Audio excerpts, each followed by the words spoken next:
You asked for it. Here it is. It's a podcast. It's a podcast, bro. From Apathetic Enthusiasm.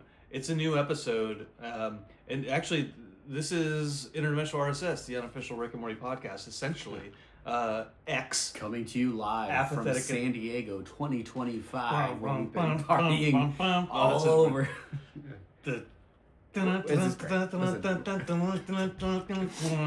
have a feeling these end of day recap episodes are going to get more chaotic.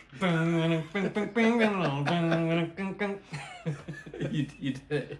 Well, I'll cue you into segments. Okay. You can then do music. Original sound for musicians off, Brandon.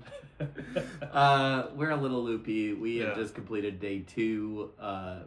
So 2.5 days at Comic-Con already. Today was a huge day for us because tons of Rick and Morty stuff today. Excuse me, I have a notice on my phone. We had... Normally when we do this over Zoom, I can just ignore him and do the rest of it, but he's like right here. Yeah. So we had the Adult Swim panels for Haha You Clowns, and then Rick and Morty and Smiling Friends. And then later in the day, out at the Adult Swim Pirate Party, they had live table reads for Rick and Morty, as well as they did like a video of Haha You Clowns, and then Smiling Friends did a live table read as well. But first, let's get into some semi-pertinent news. Semi-pertinent news. Semi-pertinent news. So a new show, Haha You Clowns, is out. Is coming out.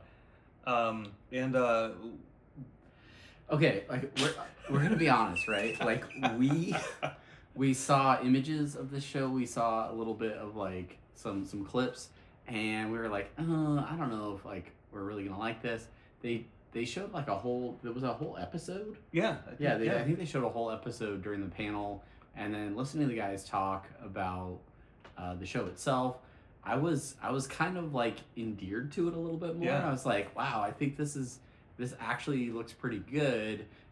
It's ridiculous at times, which all Adult Swim shows are, but I thought the more I saw of it, the more I saw the creator of the show, who does the voices of the main characters in the show. It's basically the story of 3 sons who are being raised by their dad. They're like high school aged boys, and I guess the mom has passed away, and so it's just the 4 of them. In the video that we saw, the dad's like a weatherman, and they're trying to make him go viral by getting him to dance during his weather reports. But I don't know, the show like looks like it's got some heart, but definitely some laughs as well. But going back to it, like it's one of those things.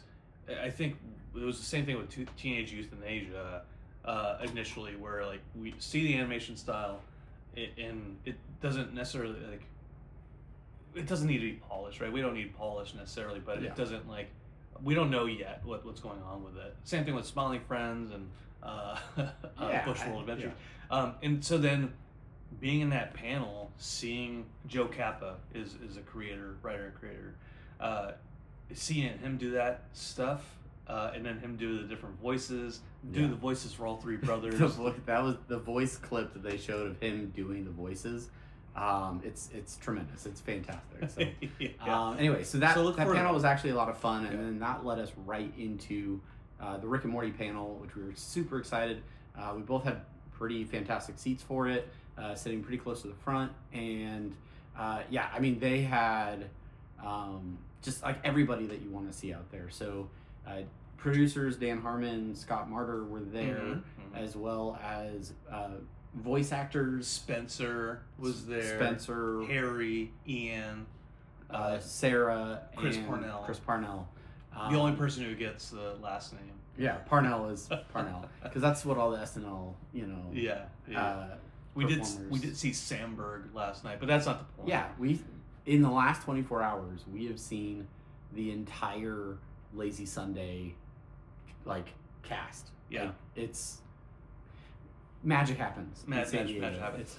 Anyway, the reason you're here, it's time for the main thing. Main thing. So the Rick and Morty panel was great. They started out just by talking about how long it's been or how infrequently they're able to get all of those people together on the same stage to talk about the show. And yeah, like they answered some questions about what their experiences were, making season 8, what some of their favorite episodes were, some of their favorite things they got to work on. Yeah. Challenges of like balancing emotional scenes with comedic scenes. So yeah, and we can do a full breakdown of the panel in the future. We took copious notes. Yeah. So yeah, he did. I did not. I was in the section I was hobnobbing with. I wasn't actually. I was sitting next to the woman who moderated the panel last year, and she didn't talk to anybody in that section, which was actually a detriment to me talking to anybody. Because nobody initiated with you. Yeah. So you're Yeah. So what you're saying is I should have taken the VIP ticket instead of. What I'm saying is I should have not sat on the end of the aisle. I should have moved in. Fair. But I was directly behind. I'm almost positive it was some of Keith David's family, because one of the things that came up was Keith David showed up at the panel because this is where they announced that President Curtis is the Rick and Morty spinoff, which is not something I don't think any of us were expecting. Nobody was tracking it. It was really the big... Except the people working on it. I mean, okay, yes. And everybody that, like, immediately released the press release before the panel was over. Yeah. But it was the big surprise of the panel was the fact that there is a Rick and Morty spinoff that is coming soon, starring Keith David, who we've all known as the President, or President Curtis, in numerous Rick and Morty episodes. Yeah. And now they are spinning that off. A little bit of details inside the panel about the fact that, yes, it exists in the same universe as Rick and Morty, but they don't intend to do like dimensional travel and things like that. It's very much terrestrially focused. Yeah. I really like what Dan Harmon said, where it's more X-Files than Doctor Who. So crazy stuff's gonna happen. I think one of the agents, like this Secret Service or some agent that Jim Rash. Yeah, he's like half leprechaun or something. Like so there's definitely some craziness involved. There's like an AI like chief of staff or something. Yeah. I wonder how much it's gonna be more like Crepopolis than Rick and Morty. Yeah, I am curious. We have talked to some people already that we know that have worked on Rick and Morty that are already kind of lined up to work on this new project as well. Have been working on it. Yeah. And so I am curious to see how the show will do. I mean, when you think about Solar Opposites, like that wasn't really a spin-off of Rick and Morty, but it like a lot of the same writers and producers and things. Like the eyes. Mike McMahon went on from Rick and Morty to Solar Opposites. And obviously Roiland initially working on it as well. But I'm very curious to see a true spin-off of Rick and Morty, how that is gonna play out, and what fans will think of it once it's available. Yeah, so it was a good panel. It was a really good panel. And some fan questions were out there. Obviously, I love seeing Dan Harmon.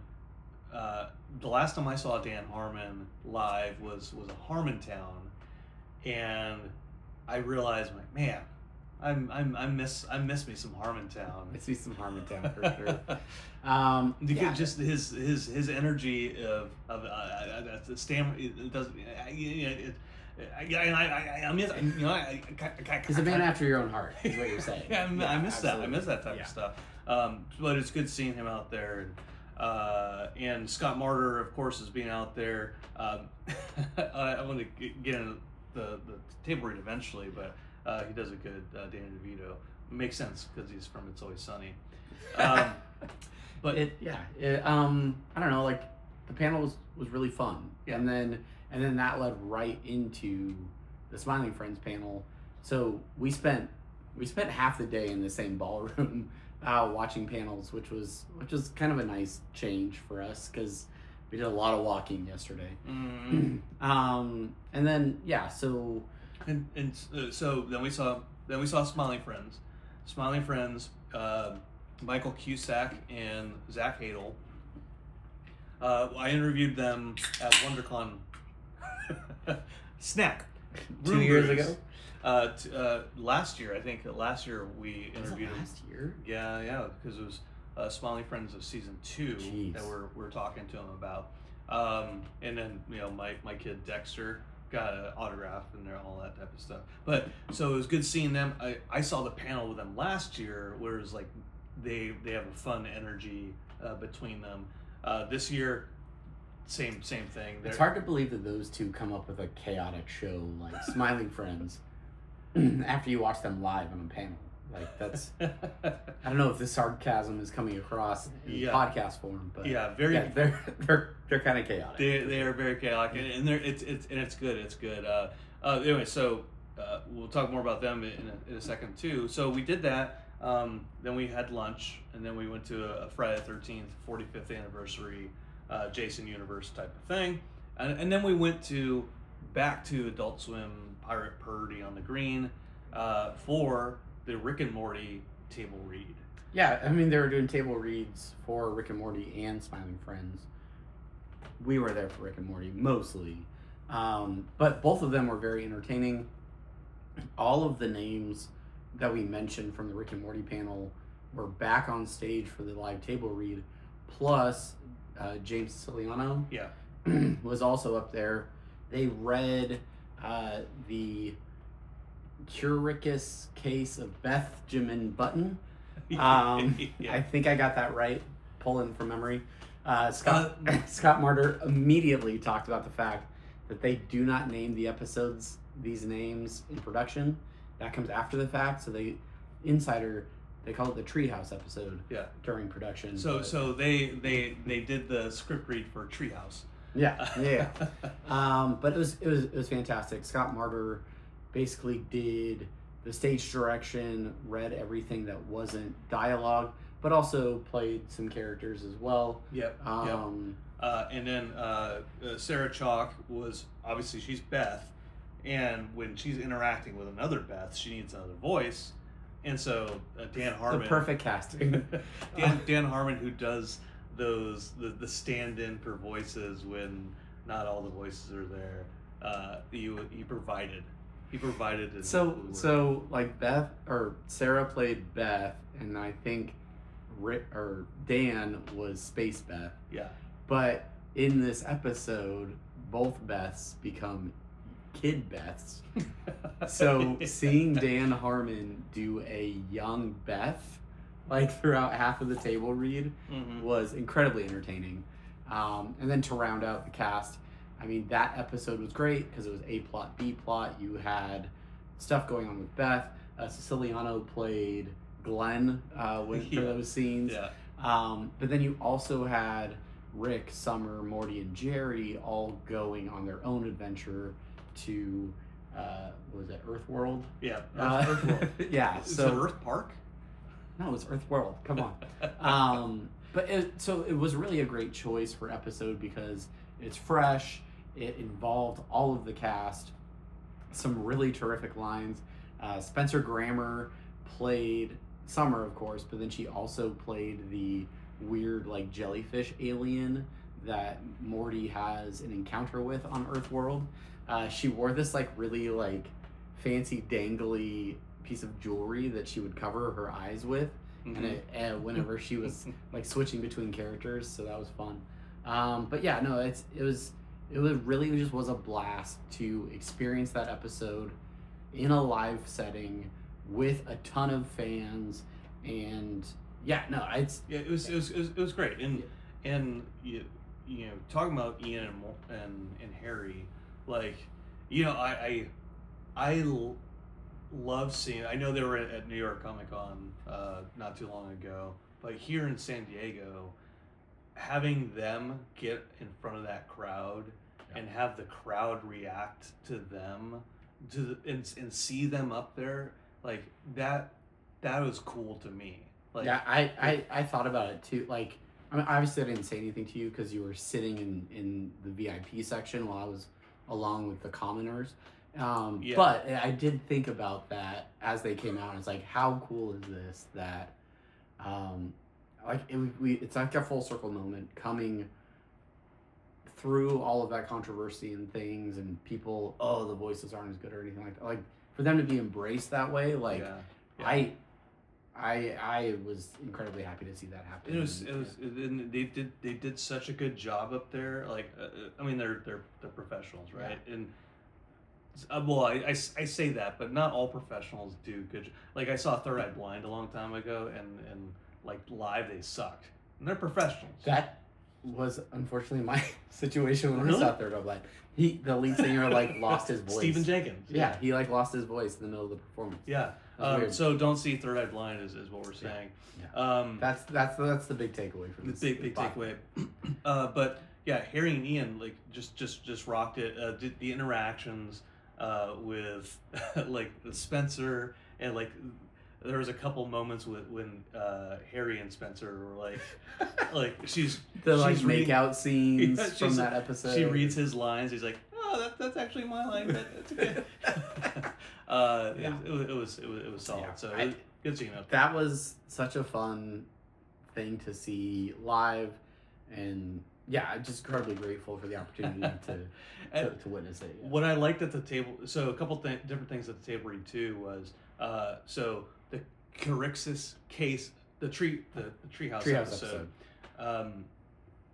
It starts and ends with the Cheers song Envelope. And so they started the panel, the read with, they all sang the Cheers song, and then the crowd singing. Yeah. And there's a lot of people in that crowd not old enough to even know what Cheers is. Yeah. Yeah, there's some people mumbling some of the middle chorus. I was watching people on the stage too, and like someone like, I actually know the words. Everybody look at Dan. What is he singing? Yeah. Yeah. People were cheering for Parnell, but they were saying Jerry. He got the loudest. He did. He got the loudest reception. So people were like Martyr, Harmon. But then when Parnell got out there, Jerry. That's really interesting to see, actually. Yeah. They kind of did an a cappella version of the theme song where they when it cut to the title break, they all kind of sang the theme and stuff, and so yeah, no, it's just fantastic.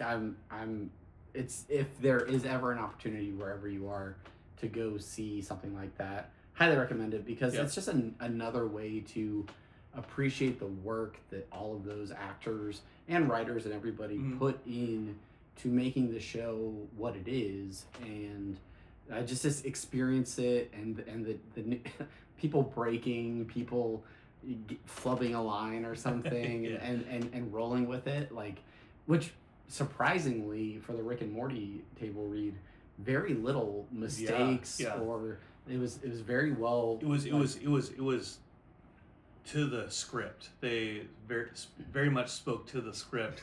But every once in a while, when they turn the page, then they might laugh. Like ad-lib or addle something, but yeah. Harry broke one time, like turning the page, like, okay. Yeah.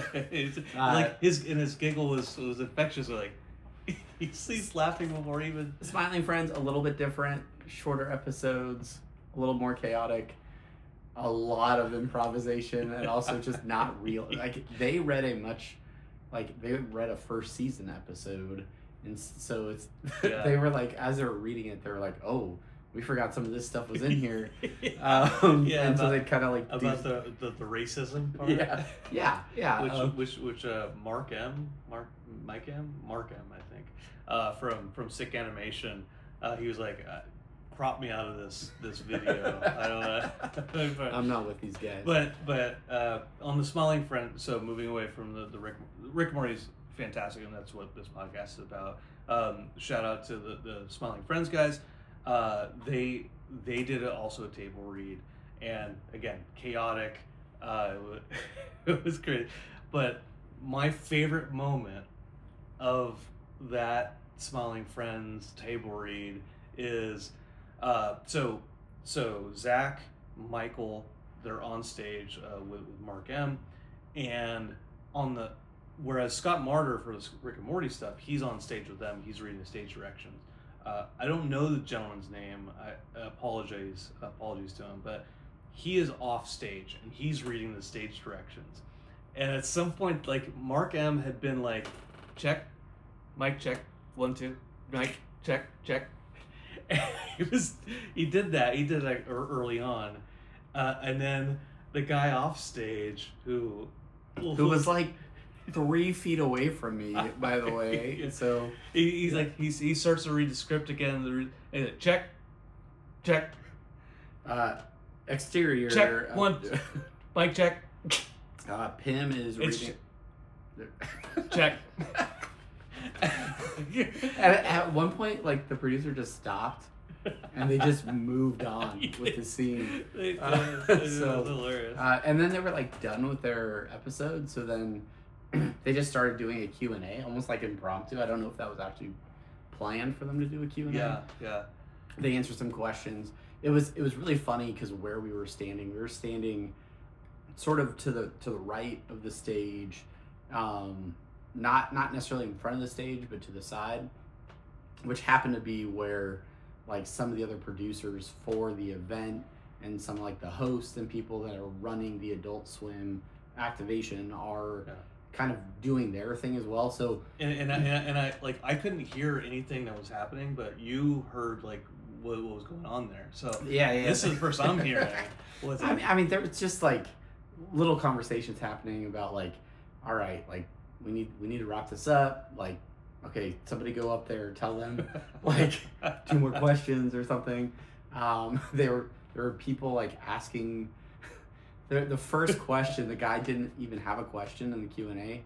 He just offered to pay the creators of this Smiling Friends $200 to sign his like balls, his Smiling Friends like stress balls, and so then they're like, oh, we'll sign your stuff, we'll figure it out.